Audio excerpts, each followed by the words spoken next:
दोस्तों welcome to cafe बितान। बात करेंगे 12 अक्टूबर 2023 को रिलीज़ होने वाली एक नेटफ्लिक्स की एक मिनी सीरीज़ के बारे में जिसका नाम है fall of the house of the Usher, और हिंदी में जिसका मतलब है उशर घर की तबाही।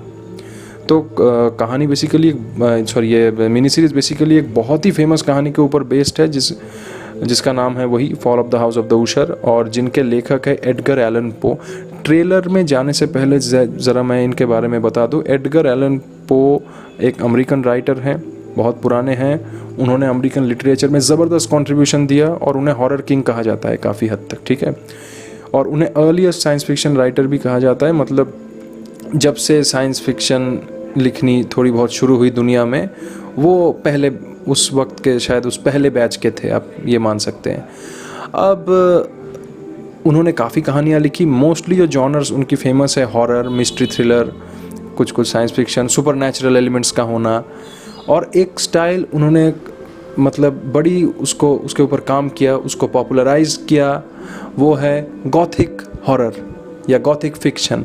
तो चलिए देख लेते हैं गॉथिक फिक्शन असल में है क्या। दोस्तों गॉथिक हॉरर एक सब जॉनर है हॉरर का, या गॉथिक फिक्शन जो भी बोलिए। तो कुछ एलिमेंट्स होते हैं हर जॉनर के जिसे देख के आप कह सकते हैं ये उस जॉनर की फिल्म है। गॉथिक फिक्शन का मतलब होता है आप रिलेट करेंगे, इसलिए मैं आपसे कह रहा हूँ। उसमें कुछ ऐसे एलिमेंट्स होंगे कि एक इमारत होगी, वो रिलीजियस हो, नॉन रिलीजियस हो, मतलब वो रिलीजियस इमारत हो सकती है, हिस्टोरिकल आर्किटेक्चर हो सकता है, बंगलो हो सकता है, जैसे fall of the house of the Usher में एक बंगला है, एक रिच फैमिली का जो बंगला है वो है, कुछ भी हो सकता है जो। और ऐसे भी दिखाया जा सकता है उस इमारत को कि बड़ी एक क्या बोलो, वो पहले मेंटेन होती थी, अब मेंटेन नहीं होती, बड़ी बेजान लगती है, और उस बेजान दिखाने के ज़रिए वो आपके अंदर एक क्या बोलो एक फीलिंग क्रिएट करते हैं कि थोड़ी आपको एक डर मैं नहीं कहूँगा, डर से पहले की जो फीलिंग्स आती है थोड़ी अजीब लगती है, वियर्ड लगती है।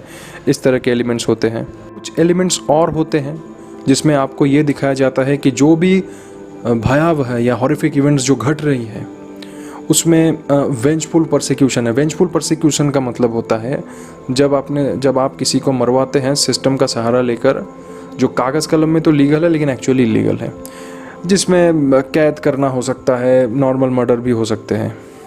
और दोस्तों एक और कैरेक्टरिस्टिक्स गॉथिक फिक्शन में होता है, वो ये है कि जो भी हॉरिफिक इवेंट्स या घटनाएं दिखाई जाएंगी जिसके इर्द गिर्द शायद कहानी फिल्म की घूमती रहे, वो थोड़ी मतलब सामाजिक प्रॉब्लम या मानसिक कश्मकश का ही एक मेटाफोरिकल एक्सप्रेशन होगा।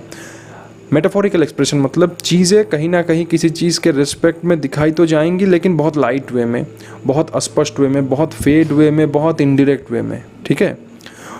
वो हॉरिफिक मतलब जिस चीज़ के रिस्पेक्ट में वो चीज़ें दिखाई गई, वो हॉरिफिक इवेंट्स हुए या जिस कारण से वो हुए, वो क्यों होने चाहिए, क्यों नहीं होने चाहिए, कैसे होनी चाहिए, ये सब बातें बताकर फिल्म जो है अपना वक्त ज़ाया नहीं करती। और आप भी जब देखते हैं वो सब बातें दिमाग में नहीं आती, क्योंकि आप अलग फ्लो में रहते हैं या उस फिल्म के फ्लो में रहते हैं। दोस्तों एक और एलिमेंट होती है गॉथिक फिक्शन में, वो ये है कि मेन प्लॉट से रिलेटेड हो या ना हो, इस तरह के कुछ ऑर्नामेंटल एलिमेंट्स होंगे, ठीक है। अगर मेन प्लॉट से मेरे ख्याल से रिलेटेड है तो उसे आप ऑर्नामेंटल कह सकते हैं या नहीं, मुझे पता नहीं, लेकिन अगर रिलेटेड नहीं है तो डेफिनेटली उसे वो आप एक ऑर्नामेंट कह सकते हैं, ऑर्नामेंटल कह सकते हैं शायद, अगर मैं गलत नहीं हूँ तो वो एलिमेंट होते हैं कि मैं कैसे, जैसे नींद में चलना, ठीक है, या ख़ास वक्त में किसी का पागल हो जाना या ठीक हो जाना, किसी एक सामान्य चीज़ को देखकर अजीबोगरीब तरीके से रिएक्ट करना, जिंदा दफना देना। ज़्यादातर आप देखेंगे जो लोकेशंस होंगे रिमोट एरियाज़, रिमोट लोकेशंस। हाँ, ये जो मैंने आपसे बात कही ना, ये इमारतें वगैरह जो होती हैं ये ऐसे होती है, प्रॉपर अर्बन इलाकों में नहीं होती, वो होती है गांव में, आसपास जंगल है, हरियाली है, एक खुलापन है, इस तरह के लोकेशंस होंगे। दोस्तों और भी एलिमेंट्स होती हैं जैसे कि रात को या दिन के किसी भी समय अजीबोगरीब किसी चीज़ को सुनना, कोड वर्ड में कुछ लिखा होना, ठीक है। और सबसे जो इम्पोर्टेंट मैं ये नहीं कहूँगा बहुत कॉमन है, वो ये है कि फैमिली के अजीबोगरीब राज खुलना, ठीक है। तो इस तरह के जो एलिमेंट्स हैं वो होते हैं। अब मैंने आपसे जो भी कहा वो पढ़ के बताया, ठीक है, इंटरनेट से पढ़ के ही बताया। मैं कोई जाहिर सी बात है NSD का तो स्टूडेंट हूँ नहीं, एक आम इंसान हूँ जो कुछ जानने का पढ़ने का शौक़ रखता है। जो पढ़ता हूँ आपसे भी कुछ शेयर करता हूँ, इसी उम्मीद में शायद आप भी ये सब चीज़ें जान के आपको भी शायद अच्छा लगे। चलिए दोस्तों, अब ट्रेलर की तरफ चलते हैं। तो दोस्तों, कहानी अगर मैं एक लाइन में बताऊँ तो 2 भाई होते हैं और वो अपनी जो लाइफ है उसको सिक्योर करने के लिए या किसी भी कारण से वो पास्ट लाइफ में कुछ ऐसी इंसिडेंट करते हैं और उनके डिसेंडेंट्स जो है, हाँ, उनके जो वारिस हैं वो मरते रहते हैं एक के बाद एक किसी के द्वारा, और इसी को लेकर कहानी है। दोस्तों, ट्रेलर की अगर मैं बात करूं तो बहुत प्रॉमिसिंग है। ख़ासतौर पे ये सीन से तो मैं डर गया।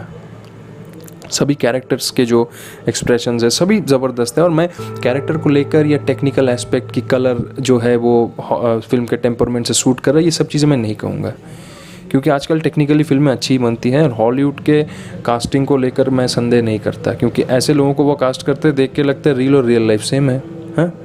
तो इस बारे में तो इस बात के तो मैं हमेशा हॉलीवुड को सैल्यूट करता हूँ।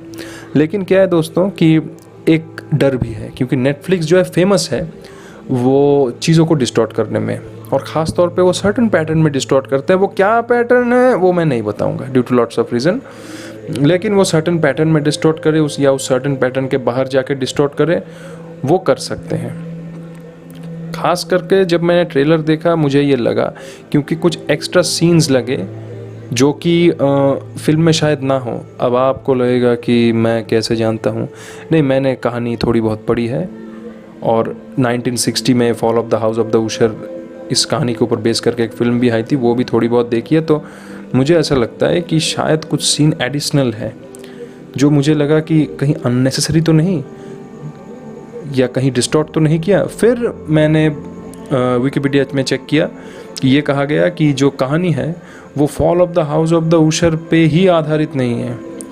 ये जो नेटफ्लिक्स की मतलब जो fall of the house of the Usher की जो मिनी सीरीज़ है, इसकी कहानी एडगर एलन पो की कहानी fall of the house of the Usher और अदर स्टोरीज़ से इंस्पायर है। मतलब fall of the house of the Usher के भी एलिमेंट्स होंगे, शायद ज़्यादा हो, और बाकी कहानियों से भी एलिमेंट खींच के एक दोनों को मिला के कुछ बनाने की कोशिश की गई हो।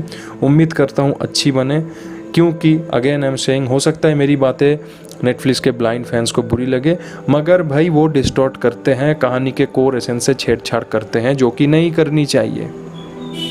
ठीक है, तो मैं उम्मीद करता हूँ वो fall of the house of the Usher का जो एसेंस है उसे बरकरार रखे, और अगर एडिशनल को किसी और कहानी से एलिमेंट खींचना है तो इतना मत खींचे कि वो fall of the house of the Usher की जो मतलब कोर एसेंस है वही डाइल्यूट हो जाए। मैं ये चाहता हूँ। बाकी मैं कोई स्पॉइलर नहीं दूंगा कि मैंने कहानी अगर पढ़ी है या 1960 की मैंने अगर ये fall of the house of the Usher film देखी है तो वो कैसी है। मैं इंतज़ार करूँगा, फिर जब फिल्म रिलीज़ होगी हम उसका रिव्यू भी करेंगे। तो दोस्तों, आज के लिए इतना ही, मिलते हैं किसी नए वीडियो में। तब तक के लिए प्लीज़ चैनल को लाइक कीजिए, शेयर कीजिए, सब्सक्राइब कीजिए और बेल आइकन दबाना ना भूलें।